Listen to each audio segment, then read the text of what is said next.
Wesh, aujourd'hui on est parti pour le DC, la discographie tchèque numéro 1, le premier épisode. J'ai essayé d'en faire son, un peu comme les LSD de Chris Daytonic. Le premier épisode, c'est sur Kendrick Lamar.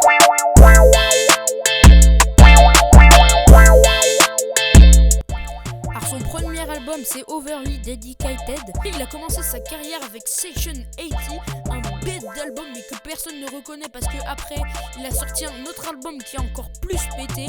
Bref, dans Section 80 on retrouve Fuck You City, ADHD, Rack Mortus. Cet album c'est un giga banger et je ne laisserai personne dire que cet album est un échec.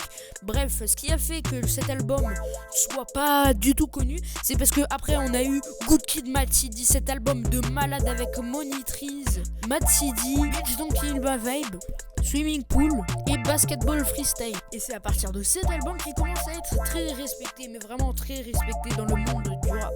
C'est pas encore une légende, il a pas encore sorti l'album qui va changer l'univers du rap et qui sera le meilleur album de tous les temps. Allez voir ma vidéo précédente pour savoir quel est le meilleur album de tous les temps.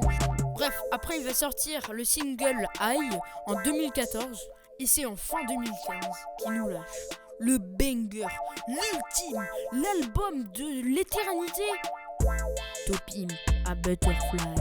Bon, en gros, dedans, il y a Weasley Theory, King Kenta, You, I Write, Hood Police, I, le single qu'il a sorti un an avant. D'ailleurs, petite anecdote, To Pimp a Butterfly ne devait pas s'appeler comme ça. De base, c'était To Pimp a Capybara, en référence à Tupac, car Tupac est un capybara. Non, en vrai, si vous avez pas compris pourquoi, c'est que vous êtes débile. Bon, après, il va nous sortir l'album chelou Untitled Unmastered, avec des titres comme Untitled 02/06.23.2014.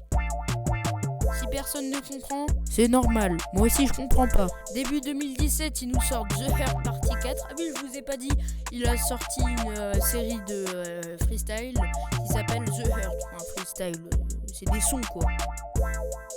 Mais il dit que c'est des freestyles. Vers milieu 2017, il nous sort Dame, l'album le plus nul qu'il ait jamais sorti, mais l'album le plus accessible qu'il nous ait jamais sorti. Mais il y a quand même DNA dedans. Donc c'est un bon album. Mais c'est pas son meilleur. Et c'est son pire. Un an plus tard, en 2018, il nous sort The Black Panther album. Vous demandez pas pourquoi. Dedans il y a quand même All the Stars. Il y a aussi All the Stars. Il y a All the Stars.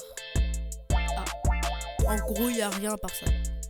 En 2020, il se fait un peu de pub parce qu'on apprend que Baby Kim est son cousin.